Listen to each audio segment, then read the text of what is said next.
serving the Republic of the Philippines for more than 75 years. Ito po ang Presidential Broadcast Service. Ang Pilipinas ngayon. Narito na ang pinakamainit na mga balita na nakalap sa bawat sulok ng bansa. Ihahatid sa bawat Pilipino saan man kayo sa mundo. Ang Pilipinas ngayon. Pakinggan ang bawat kaganapan sa bawat lalawigan. Ito ang Pilipinas ngayon.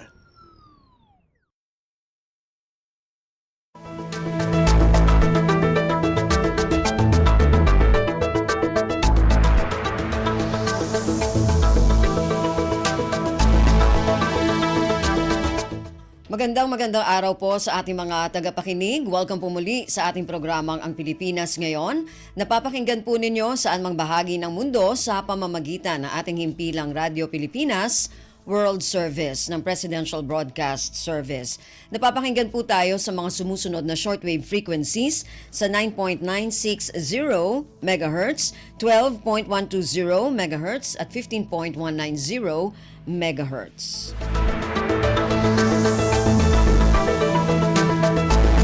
Ako po si Ven Blones, samahan po ninyo ako sa kabuuan ng ating programa ngayong araw na ito. Kapapanooban pa rin po ng ilan sa mga mahalagang balita mula dito sa ating bansa.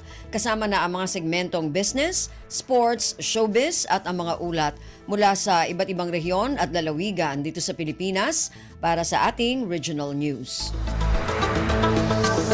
Samantala, nais po namin kayong imbitahin na bisitahin ang ating Facebook page, ang Radyo Pilipinas World Service. Paki-follow, like at share na rin po. Antabayanan, sa inyo na sa ilang sandali ang kabuuan ng ating programang Ang Pilipinas Ngayon. Kumpleto, detalyadong balitaan, di papahuli sa mahahalagang kaganapan. Kamustahin ang inang bayan, ang Pilipinas ngayon.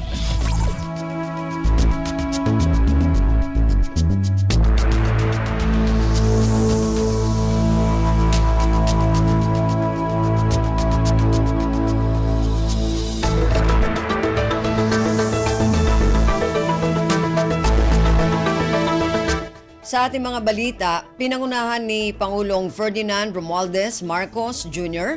ang pagbibigay parangal sa Walang Gutom Awards o WGA bilang pagkilala sa mga lokal na pamahalaan na may katangi-tanging mga programa at inisyatibo sa paglaban sa gutom. Ang seremonya na bahagi ng mga hakbang ng pamahalaan para labanan ang gutom at malnutrisyon sa bansa ay isinagawa sa Palasyo ng Malacanang nitong Miyerkules, Hunyo 26. Sa pangunguna ng Department of Social Welfare and Development o DSWD at Galing Pook Foundation, layon ng WGA na ipalaganap ang mga magandang gawain ng mga lokal na pamahalaan para masolusyonan ang mga suliranin sa food security. Ang mga magandang gawain na ito ay makapagbibigay ng kontribusyon sa layunin ng pamahalaan na sugpuin ang gutom pagdating ng taong 2027. Narito ang kabuuang mensahe ni Pangulong Ferdinand Romualdez Marcos Jr. sa naturang kaganapan. Your Excellency Hai Kyong Yu, the Ambassador of Australia to the Philippines, of course, the Asian Development Bank Country Director, Pavit Ramachandran, and the Special Assistant to the President, Secretary Anton Lagdameo, of course, Galing Pook Foundation Chairperson, Mel Sarmiento, DSWD Undersecretary Ed Punay, and local chief executives who have joined us here this morning. Not only the awardees, but all of local government officials, as this really is dependent upon you, as usual, to bring these programs to the ground level. And of course, the 2024 participants to the Walang Gutom Awards. My fellow workers in government, ladies and gentlemen, good morning. It is a day today filled with promise and opportunity as we address a matter of utmost significance that affects millions still of fellow Filipinos, and that is the problem of hunger. According to data from the DSWD, nearly 12% of Filipino families, around 3 million households, still experienced hunger at least once over the last 3 months of 2022. 1 in 3 Filipino children under 5 years old is still suffering from stunted growth due to malnutrition.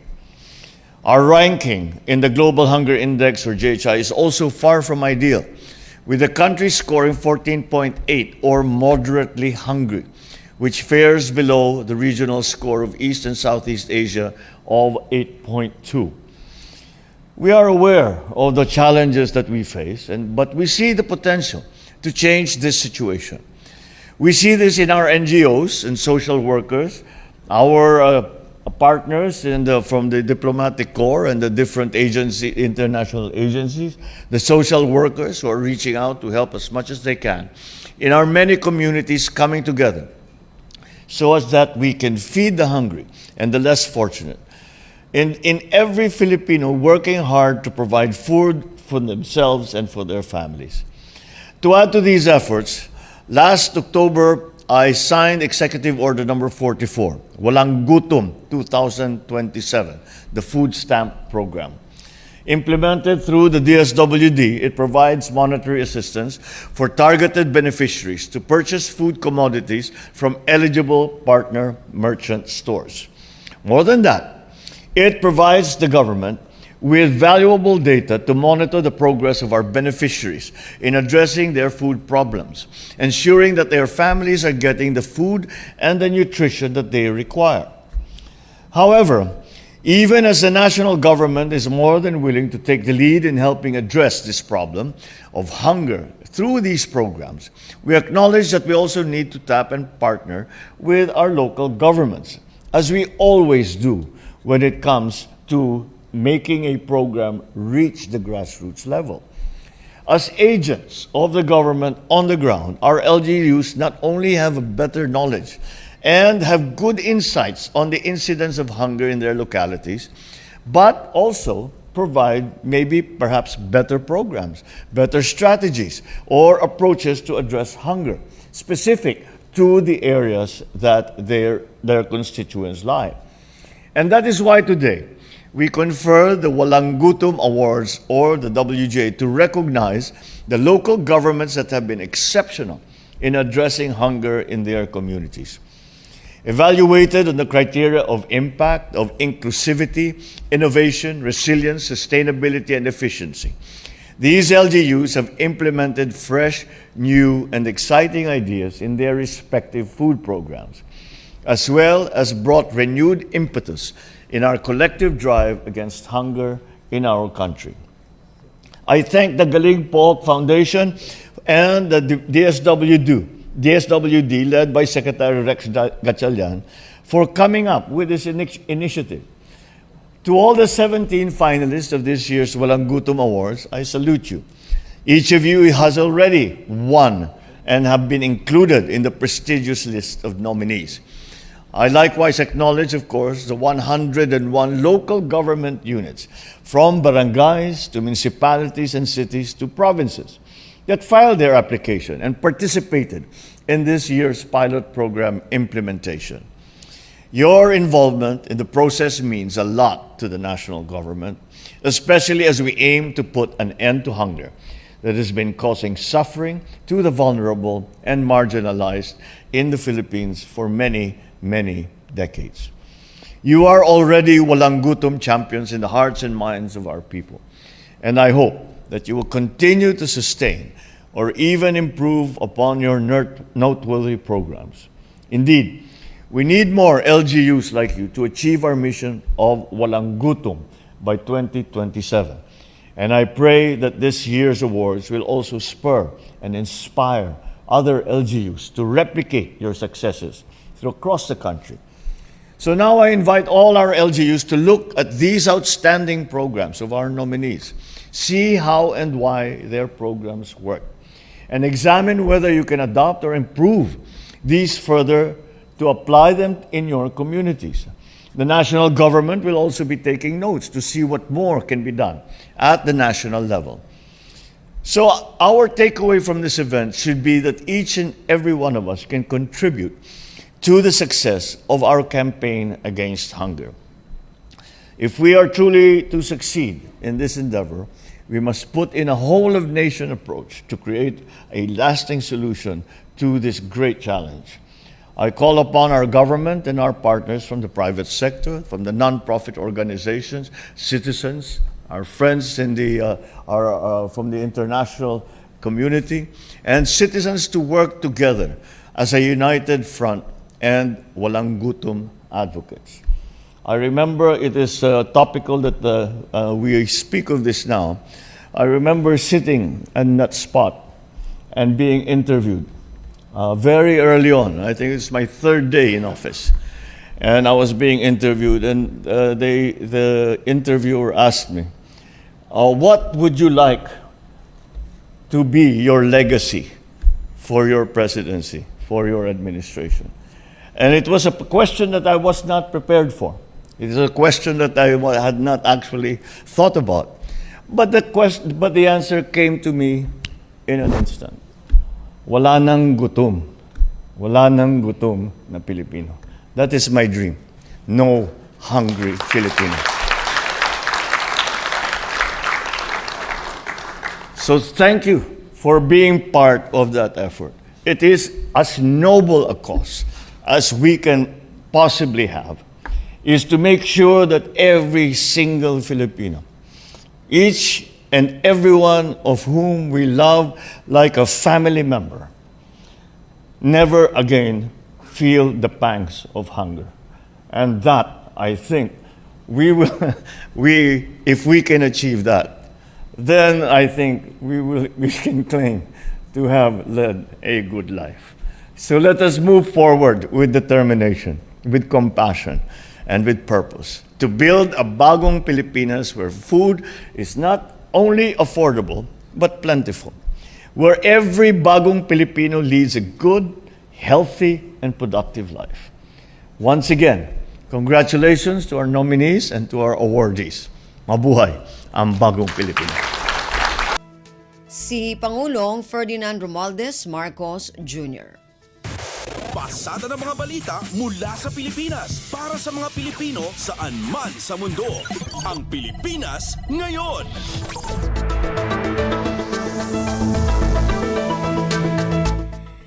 Ipagpapatuloy ng Pilipinas ang peace efforts sa diplomatikong pagharap nito sa tumitinding pag-atake ng China sa West Philippine Sea o WPS. Ayon kay Department of Foreign Affairs Undersecretary Maria Teresa Lazaro, hindi mawawala ang ganitong hakbang sa pagresolba sa issue sa WPS. Ayon kay Lazaro, may mekanismo ang Pilipinas o ang Bilateral Consultative Mechanism on the South China Sea. Anya dito, pinag-uusapan ang ilang confidence-building measures tulad ng sa diplomatic front sa pagitan ng China at Pilipinas. Gayunman sinabi ni Lazaro na wala pang petsa sa posibleng dialogo sa pagitan ng dalawang bansa. Ang Pilipinas ngayon, kasama si Ben Blones.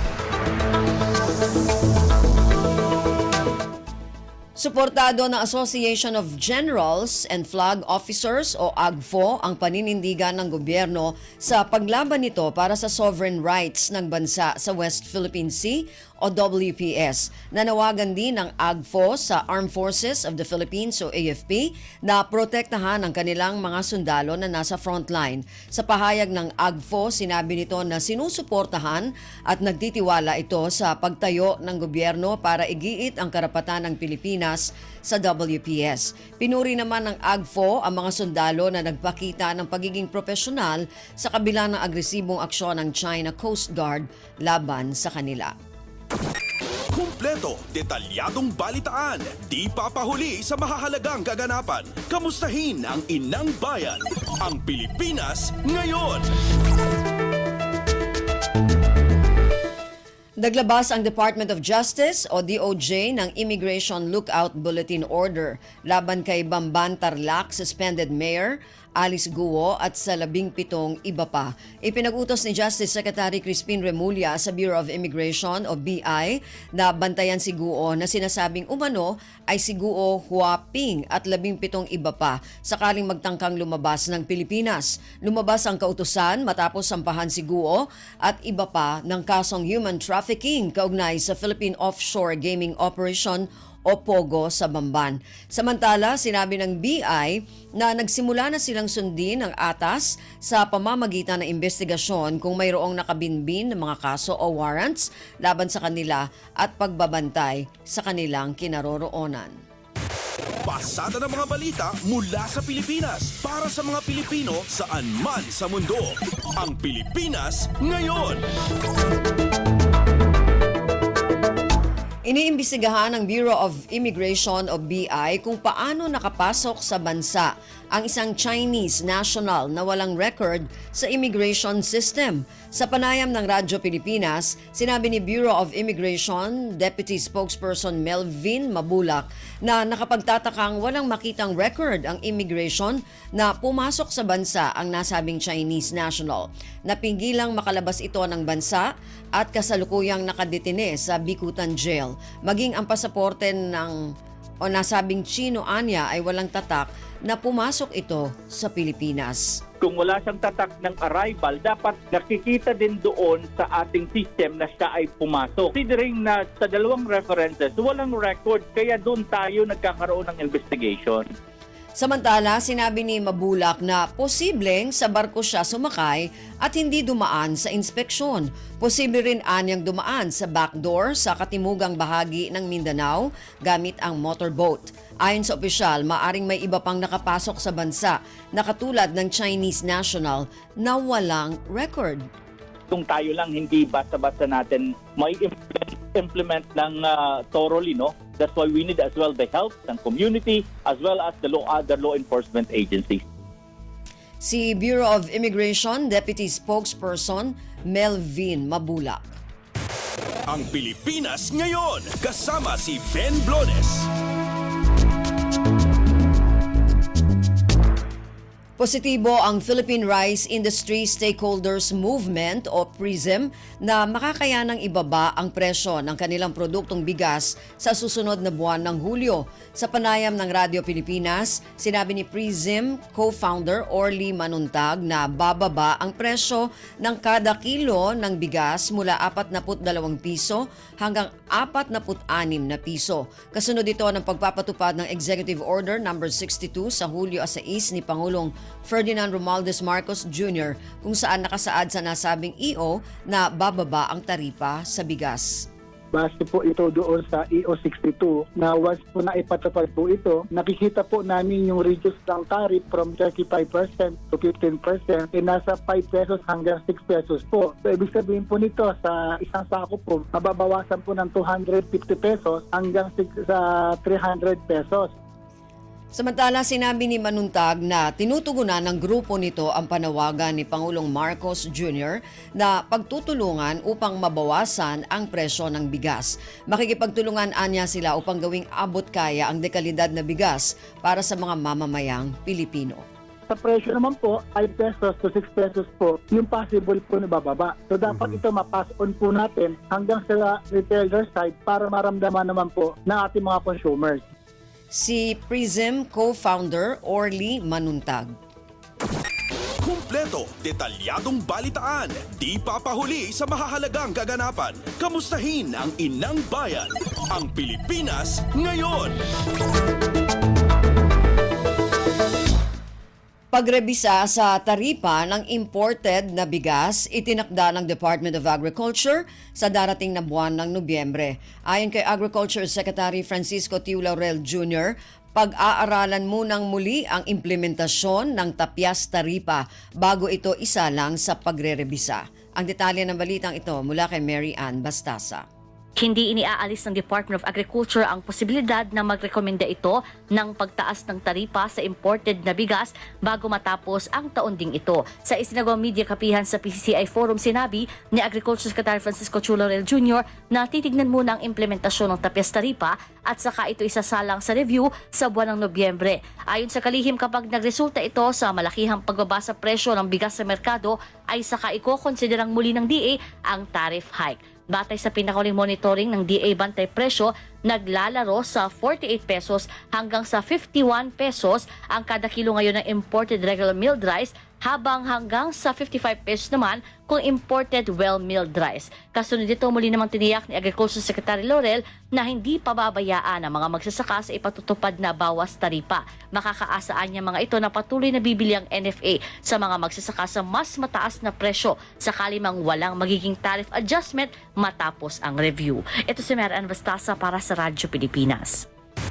Pasada ng mga balita mula sa Pilipinas para sa mga Pilipino saan man sa mundo. Ang Pilipinas ngayon.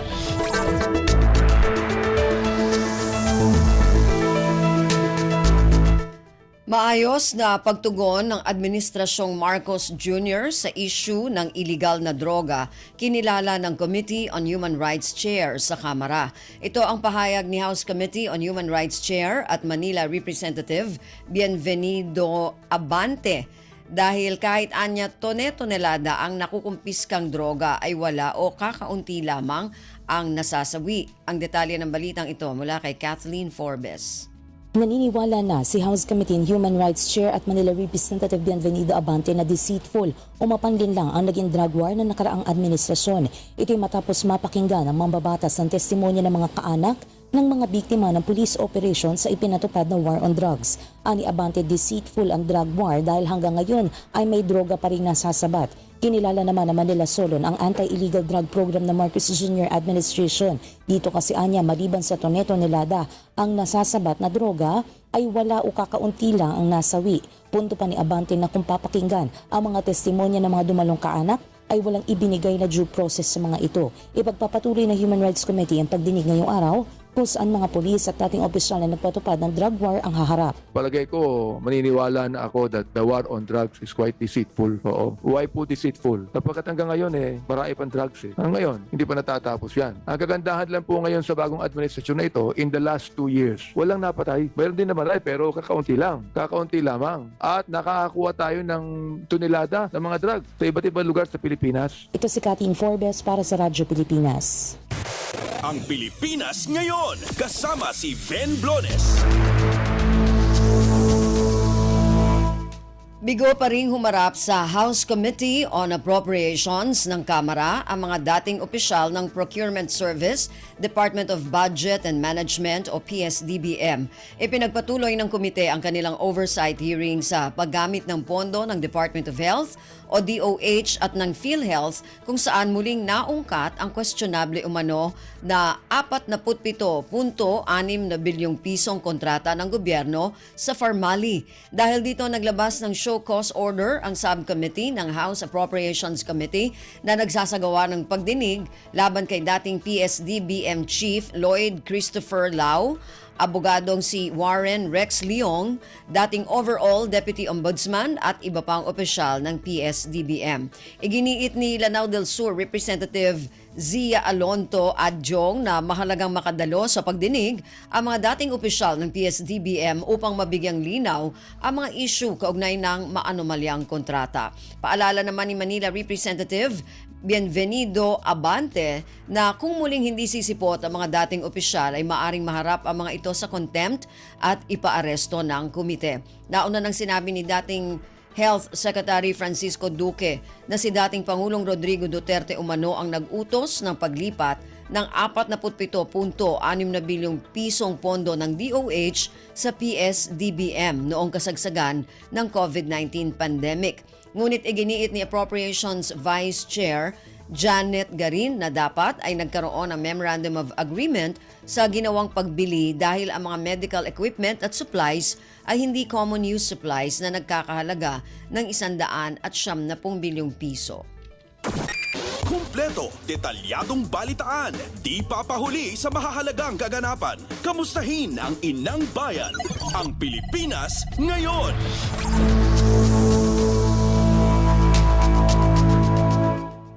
th Philippines-Indonesia Joint Defense and Security Cooperation Committee meeting ginanap sa Makati City.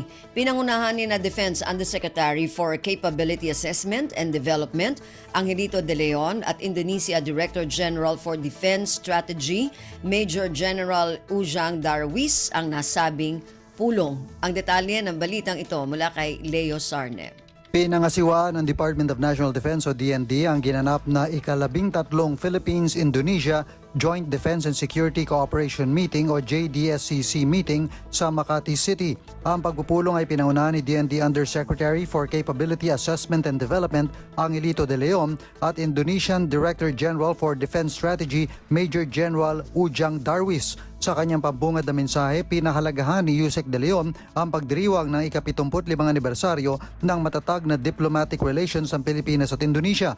Muli rin itong tiniyak ang commitment ng bansa na maisakatuparan ng mga nakasaad sa 1997 Philippines-Indonesia Agreement on Cooperative Activities in the Field of Defense and Security. Ipinangako naman ni Major General Darwis na higit pa nilang palalakasin ang border security at defense cooperation sa pagitan ng mga kaalyadong bansa gaya ng Pilipinas. Mula sa AFP, ito si Leo Sarne para sa Radyo Pilipinas. Pasada ng mga balita mula sa Pilipinas para sa mga Pilipino saan man sa mundo. Ang Pilipinas ngayon.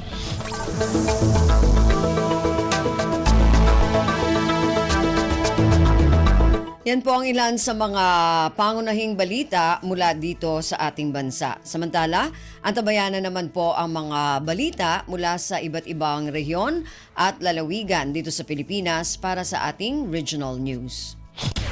Balita mula sa lalawigan sa bawat rehiyon ng ating bayan. Dito sa Ang Pilipinas Ngayon.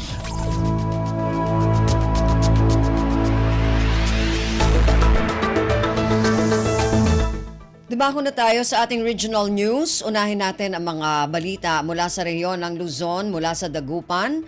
Mga kawani ng Poso, Alaminos City, Pangasinan sumailalim sa orientation seminar on road safety for children. Ang detalye ng balitang ito mula kay Ricky Kasipit. Matalunggaring yaagawas unaan niya ba sa panangipasal o ng road safety for children dyan syudad ya Alaminos, Pangasinan karuman ika-25 Abril 2024 akibyang adsayin panangipasal iri-empleyado ya Alaminos City Public Order and Safety Office o POSO ya indaulo ng POSO Chief Maridel Rabac ni Romney sayin agawan aktibidad at inpadaulo ya local government unit ya syudad ya Alaminos dyan tulong ya Land Transportation Office o LTO nan Serbino Resource Speaker adsayin panangipasal si OIC Supervising Land Transportation Officer Catherine Alaynon tan Traffic Officer Juan Junicio Ladia sa ikanatugan na sayan panangipasal at penaaruman si pikakabat tan kaantandari empleyado poso dyan pangitarya mao nga serbisyo san piana ni pasasag so kaimportante anya disiplina yan ni pakar dyan batas karsada para saray ugugaw ni Romney nagaway pangadwan batch sa parehon panangipasal natan ya agaw ika-26 ya Hunyo 2024 at conference hall ya ni Bitlan Syudad manlalapod dyan RP Dagupan City, Pangasinan aya si Ricky Kasipit para sa Radyo Pilipinas World Service. Balita mula sa lalawigan sa bawat rehiyon ng ating bayan. Dito sa Ang Pilipinas Ngayon.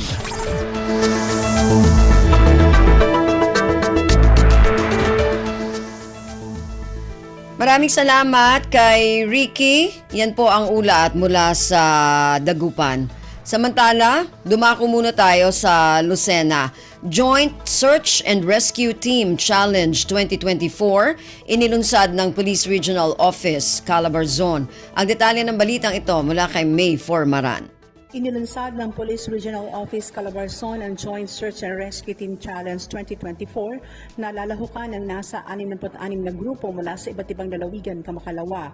Ayon sa pabatid ng Pro Calabarzon, inihayag ni Regional Director, Police Brigadier General Paul Kenneth T. Lucas na nilalayo nito na isulong ang kolaborasyon para sa mga emergency responders, law enforcement agencies at ng publiko. Ang bawat kapunan ay inaasahang sa ilalim sa realistikong disaster scenarios, lalo na sa first aid at situation transportation handling, rubber boat operation at water rescue exercises.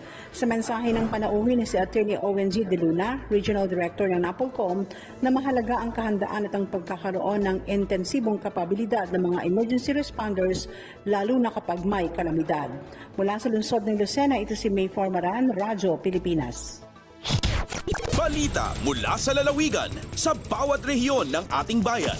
Dito sa Ang Pilipinas Ngayon.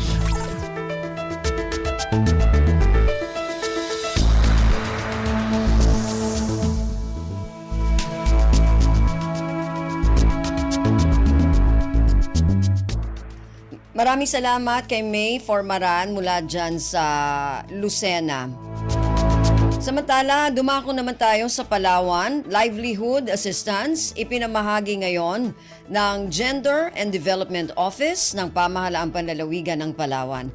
Ang detalye ng balitang ito mula kay Miriam Basig.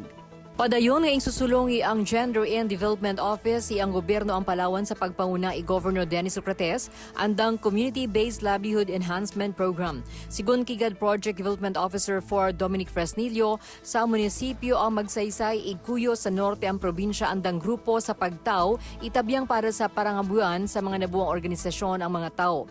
Dagong 2020 pa makuntana na laman ang mga benepisyaryo ang programa paagi sa pagpanguna ang Provincial Planning and Development Office kabangkiya ang mga barangay coordinators. Makon pa si Fresnillo, ing bago rundang sistema ang pagpiyar ang livelihood assistance sa idalam ang Gender and Development Office nga kung ang dati ay ing babalik ang puhunan nga ing tao para kataw sa iba, dadi ay duto lamang sa pag-amblig ang People's Organization para rotating funds ng grupo. 25 katao ang pinakamatamang bilang ang kada grupo bilang benepisyaryo nga ing piyaran 30,000 pesos para sa andang makikitan pariyo ang babuyan, manukan, iba pa. Akatakda rin dang tawan livelihood assistance iba pang people's organizations, iba pang munisipyo sa probinsya sa mga madarason nga bulan. Ang GAD office, ang provincial government ay sa dalam ang pagpanguna Richard Winston Socrates na personal nga agatutok sa monitoring ang programang DIA. Mula sa Puerto Princesa, Palawan, Miriam Tejada Basig para sa Radyo Pilipinas World Service. Balita mula sa lalawigan sa bawat rehiyon ng ating bayan. Dito sa Ang Pilipinas Ngayon.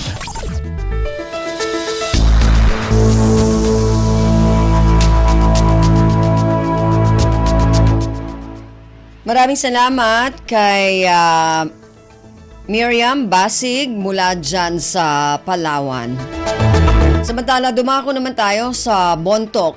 Show cause order ibinigay ng SSS sa mga delinquent employers sa Bontoc, habang Certificate of Appreciation na ibigay naman sa isang empleyado. Ang detalye o sa isang employer, ang detalye ng balitang ito mula kay Donna Balio.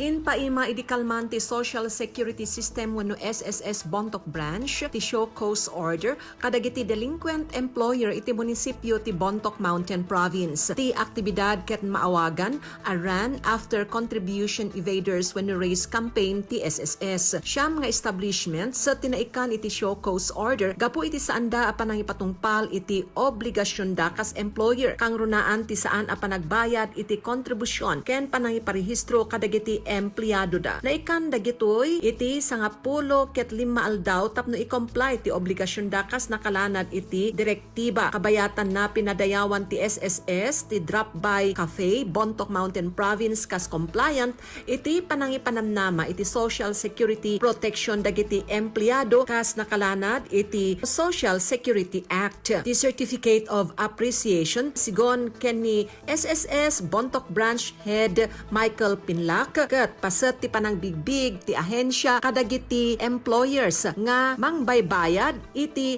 rumbeng a benepisyo dagiti empleyado da. Narpos na Bontoc saon ang Donna Cawisbalio para sa Radyo Pilipinas World Service. Balita mula sa lalawigan sa bawat rehiyon ng ating bayan. Dito sa Ang Pilipinas Ngayon. Maraming salamat, Donna. Yan ang ulat mula sa Bontoc at kabuuan na ulat mula sa rehiyon ng Luzon. Samantala, dumako naman tayo sa rehiyon ng Kabisayaan mula sa Calbayog.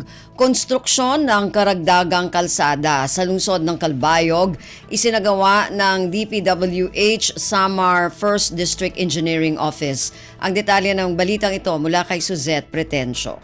Gindudumara yana ang konstruksyon sa kalsada tikang Barangay Limarayon pakadto Barangay Kilikili sa siyudad San Calbayog sa ilarom sa General Appropriations Act o GAA FY 2024 nga may pondo nga 39.2 million pesos. Oras na matapos ang kalsada, ang proyekto inmayada sa 1.28 lane kilometers sa Portland Cement Concrete Pavement o PCCP nga may kahilapad nga 6.1 meters. Ungay pa ang shouldering nga may kahilapad nga 1 meter sa parehas nga ligid. Parte pa sa pagtatrabahoon ang stone masonry nga ibubutang sa mga hitag-as nga dalan ngan 107 single-arm solar LED lights. Sumala sa DPWH Summer 1st ang pagdugang sa kalsada nga nagkokonekta sa mga hiragyo nga lugar inakakahimo sa mas safe nga dalan para sa mga sarakyan labi na adton mga habal-habal ngan mga tawo. Nakakabulig liwat ini nga maibanan ng traffic sa highways kay nagahatag ini sa alternatibo nga ruta. Tikang sa Radyo Pilipinas Calbayog, ini si Suzette Pretencio para sa Radyo Pilipinas World Service. Balita mula sa lalawigan sa bawat rehiyon ng ating bayan. Dito sa Ang Pilipinas Ngayon.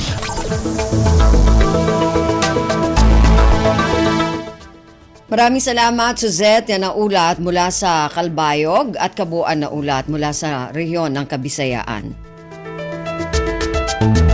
Samantala, dumako naman tayo sa rehiyon ng Mindanao mula sa Tandag.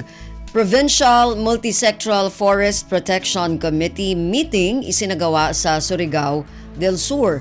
Ang detalye ng balitang ito mula kay Raymond Aplaya. Gipahigayon kagahapong adlaw, Hunyo 25, ang Provincial Multisectoral Forest Protection Committee meeting dinhi sa Surigao del Sur. Kini ang panagpulong alang sa second quarter ning tuig 2024. Sa pagiginabi sa Radyo Pilipinas Tandag, gibutyag ni Forester Rodolfo Asperin Jr. ang focal person sa Provincial Multisectoral Forest Protection Committee o PMFPC ning probinsya nga gipahigayon kini sa conference hall sa buhatan sa Department of Environment and Natural Resources o DNR Penro. Sumala pa nga gisgutan sa maong panagpulong ang kabahin sa forest protection activities, monitoring and surveillance, update sa enhanced National Greening Program o mga accomplishments sulod sa second quarter ning tuiga. Gipangunahan ang mga aktibidad ni Provincial Administrator Esmeraldo Raimundo nga mo'y chairperson sa maong komitiba. Una ni ini, nasayran nga giobserbar usab kagahapong adlaw ang Arbor Day. Gikan sa Radyo Pilipinas Tandag, kini sa Raymond Aplaya alang sa Radyo Pilipinas World Service. Balita mula sa lalawigan sa bawat rehiyon ng ating bayan. Dito sa Ang Pilipinas Ngayon.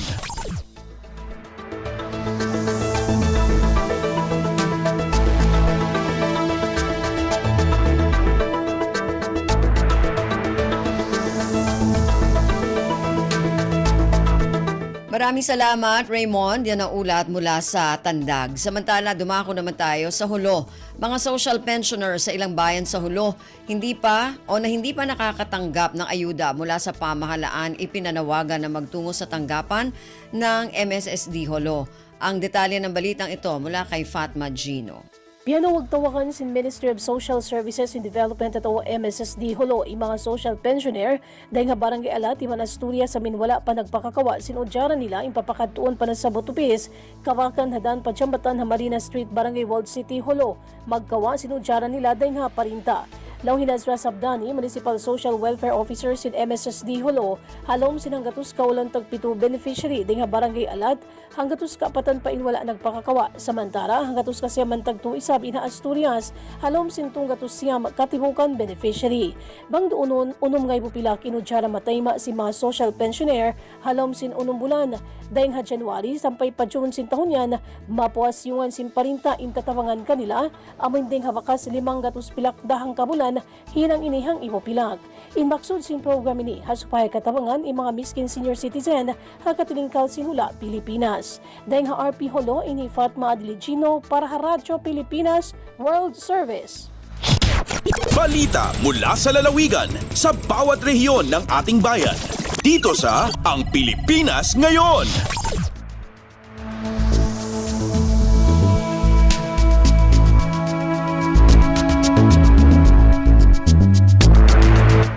Maraming salamat, Fatma. Yan ang ulat mula sa Holo. At kabuang ulat mula sa rehiyon ng Mindanao.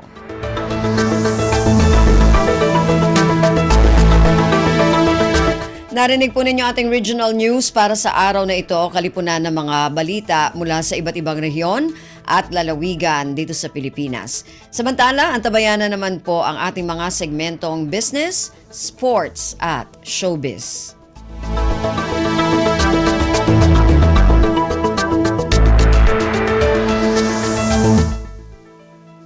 Dumako na tayo sa ating mga segmento. Unahin natin ang ating balitang negosyo. Narito si Erwin Peñano.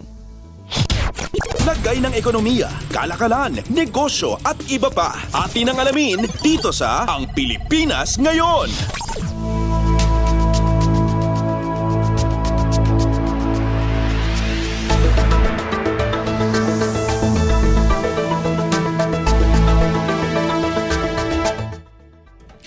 Magandang araw, narito na ang mga nangungunang balita sa larangan ng pagnenegosyo at kalakalan. Magandang balita po sa mga nag-aasikaso ng kanilang property. Inalis na ng Bureau of Internal Revenue o BIR ang 5 taong validity period ng Electronic Certificate Authorizing Registration o ECAR.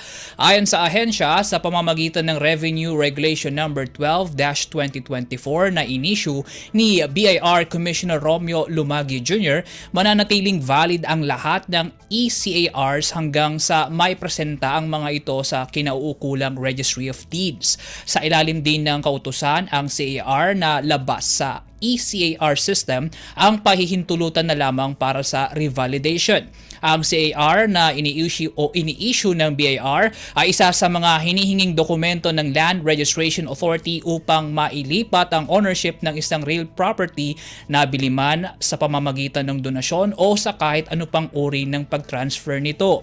Ang nasabing sertipikasyon ay nagpapatunay na ang pag-transfer ng property ay naiulat na sa kaukulang ahensya at ang mga kinakailangang buwis ay nabayaran na ng buo ng taxpayer. Dahil sa bagong kautusan na nag-aalis sa 5-year validity ng ECAR, hindi na kinakailangang mag-request pa muli ng taxpayer ng bagong sertipikasyon, bagay na matagal ng dagdag pasanin sa kanila. Sa kanya namang pahayag, nangako si Commissioner Lumagi para sa implementasyon ng mga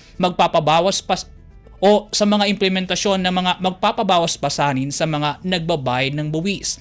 Anya sa bagong Pilipinas, hindi lamang collection-oriented ang layo ng BIR, kundi maging isa ring service-oriented na ahensya. Lagay ng ekonomiya, kalakalan, negosyo at iba pa. Atin ang alamin dito sa Ang Pilipinas Ngayon.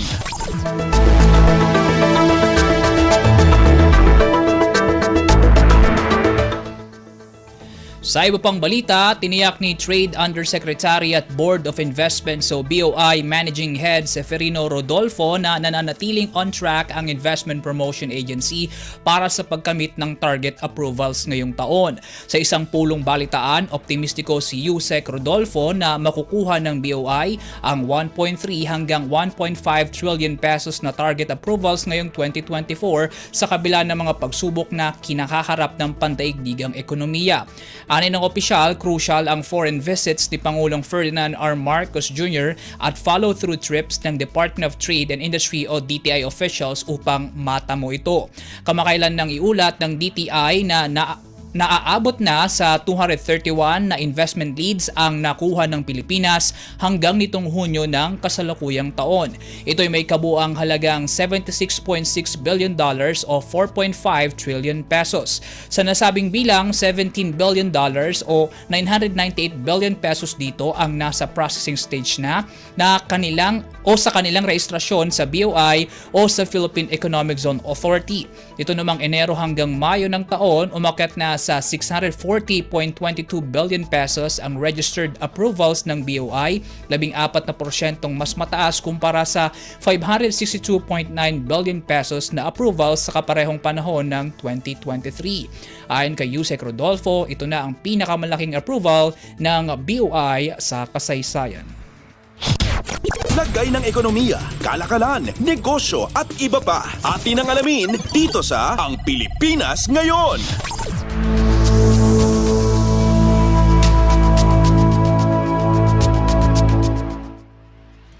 Hinikayat ng Employers Confederation of the Philippines o ECOP ang mga miyembro nito na sumabay sa paggamit ng artificial intelligence o AI-driven technology, gayon din sa reskilling at upskilling ng kanilang mga manggagawa para masuportahan ang pagpapalago sa ekonomiya ng bansa.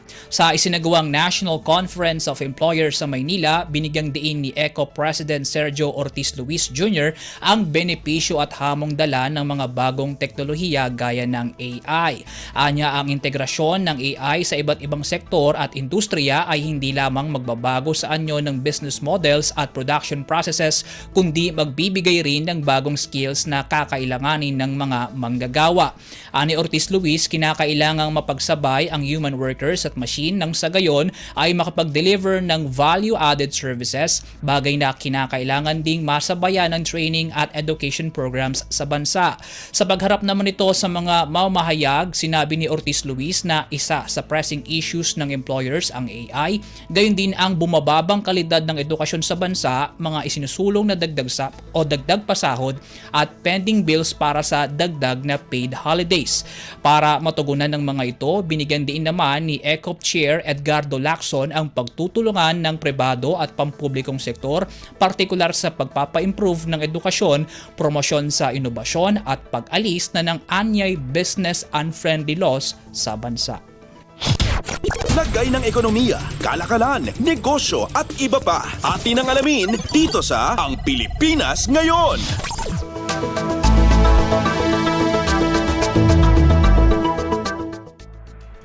At yan po mga balitang aming nakalap sa larangan ng pagninegosyo at kalakalan. Para sa Radyo Pilipinas World Service, ako po si Win Peñano, masensong araw po sa ating lahat. Lagay ng ekonomiya, kalakalan, negosyo at iba pa. Atin ang alamin dito sa Ang Pilipinas Ngayon.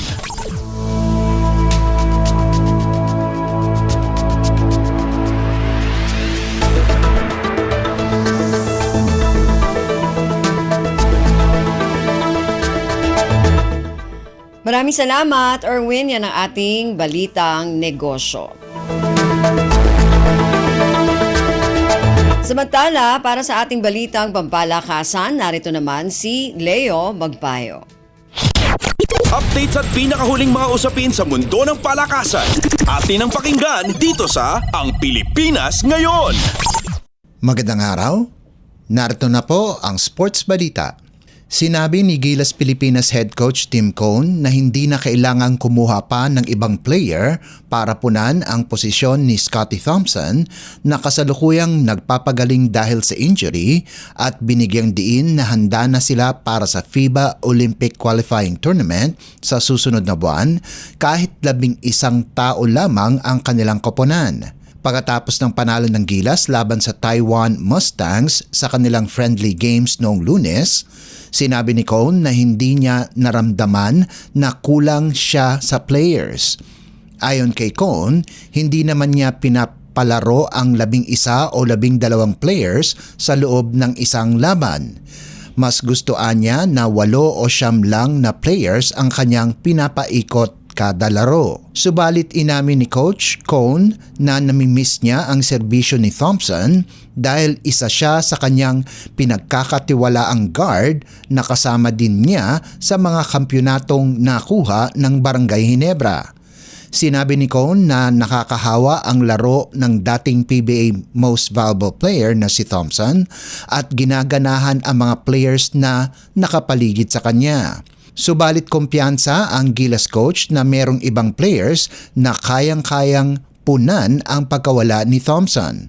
Dahil wala si Thompson at hindi makakalaro, Tinitignan ni Cone si Dwight Ramos pati na rin sina Chris Newsome at CJ Perez na magmando ng opensa habang nakapagbibigay din ng kinakailangang puntos. Ayon kay Cone, hindi naman daw sila naglalaro ng purong guard system at sa tingin niya, kaya ni Dwight ang posisyon, gayon din ni Newsome at Perez.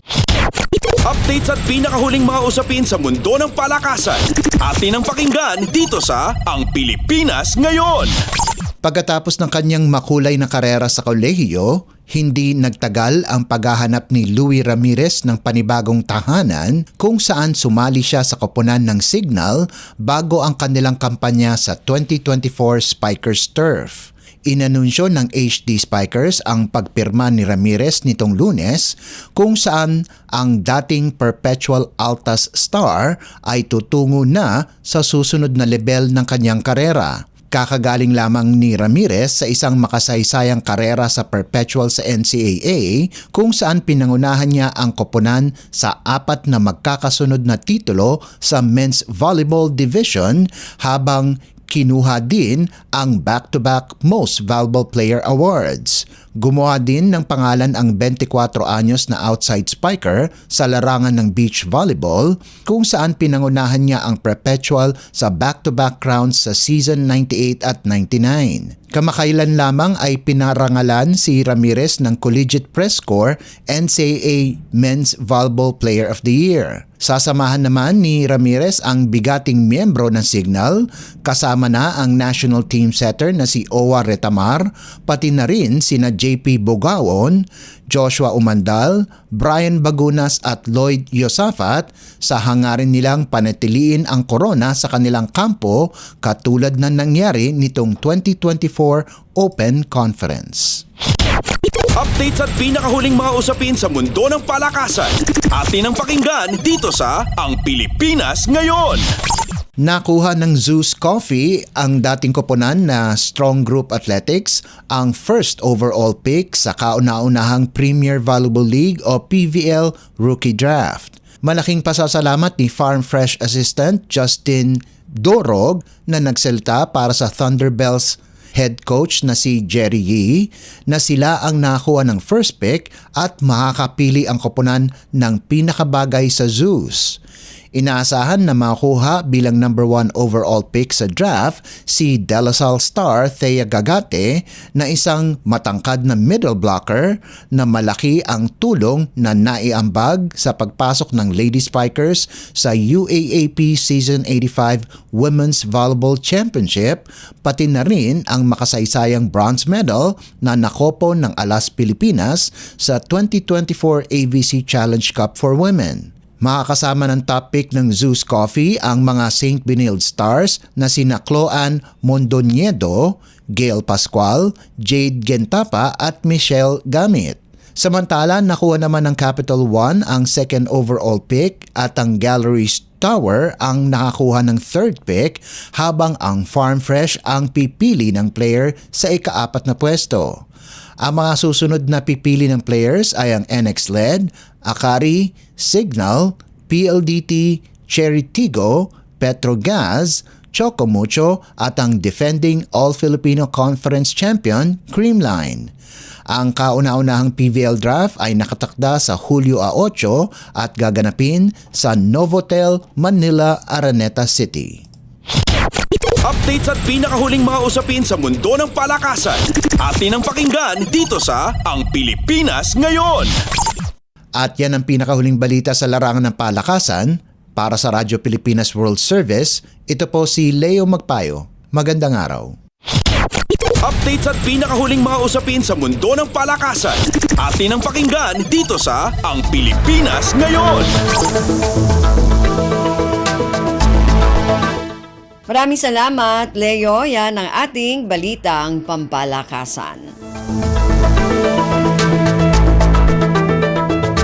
Samantala, para sa mga nag-aabang naman ng mga chismis mula sa mundo ng showbiz. Para sa ating showbiz balita, narito si Stephanie Vicente. Ang latest, ang hottest sa showbiz and entertainment. Heto na sa Ang Pilipinas Ngayon. Magandang araw, nagbabalik ang paboritong segmento ng mga chismoso at chismosa, ang segmentong Balitang Artista. Narito muli ang inyong chika Dora, Steph Vicente, upang hatid ang mga pinakamaiinit na showbiz balita para sa araw na ito. Hindi ko na patatagalin pa ang ating introduction at simulan na natin ang ratsyada ng mga chika. Magiging magkatrabaho sa historical action drama series na Pulang Araw sina David Licauco at Maria Ozawa. Maaalalang naging katuwaan ang sagot ni David sa kanyang paglahok sa game show na Family Feud dahil sa kakaiba nitong sagot. Nang iniharap kasi ng host na si Dingdong Dantes ang tanong kay David na ano ang maaaring isunod sa pangalang Maria, sagot nito ay Ozawa. Agad naman nag-trending ang video ni David dahil hindi inaakala ng netizens na ito ang kanyang isasagot dahil kilala si Maria bilang isang Japanese adult content creator. Sad pa ng iba, bakit hindi Maria Clara na lang ang isinagot ni David, lalo na't naging parte na rin siya ng seryeng Tampok ang mga karakter ng obra ni Jose Rizal na Noli Me Tangere. May nauna na rin naman kasing nakasagot ng Maria Clara kaya siguro nag-isip ng iba si David. Pero, sino ba naman ang mag-aakala na magiging magkatrabaho pala sila sa bandang huli? Samantala, kinumpirma naman ng singer-actor na si Sam Milby na siya ay na-diagnose na may type 2 diabetes. Inanunsyo ito ni Sam sa pamagitan ng pagpo-post ng kanyang blood sugar tester. Inakala raw ng aktor na healthy ang kanyang pangangatawan dahil hindi siya mahilig kumain ng mga matatamis. Di rin naman umano siya mahilig sa junk foods. Sa katunayan, wala rin siyang history ng diabetes mula sa kanyang magulang hanggang sa lolo't lola. Advice ni Sam sa publiko, huwag isawalang bahala ang mga sintomas at ugaliing magpa-check up. Para sa kanya, palagi raw siyang nauuhaw at madalas itong naiihi. At sa pagtatapos ng ating segmento, magbabalik Pilipinas ang American R&B singer na si Neo sa mga susunod na buwan bilang bahagi ng kanyang Champagne and Roses Concert World Tour. Nakatakdang mag-perform si Neo sa October 8 at gaganapin ito sa Smart Araneta Coliseum. Asahang madidinig ng manonood ng mga kantang Because of You, So Sick, Miss Independent, Sexy Love, Mad at Let Me Love You. Huling nagtangkal si Neo sa Pilipinas noong January ng taong 2023 kung saan pinaakyat pa niya ang sarili nating Miss Universe 2018 na si Catriona Gray para i-recreate ang kanyang iconic na lava walk. Wala na tayong oras para sa ating segmentong Balitang Artista. Maraming salamat mga kachismis para sa inyong pakikinig sa ating segmento. Ako muli ang inyong chika Dora, Steph Vicente para sa Radyo Pilipinas World Service. Ang latest, ang hottest sa showbiz and entertainment. Heto na sa Ang Pilipinas Ngayon. Maraming salamat, Steph. Yan ang ating showbiz balita.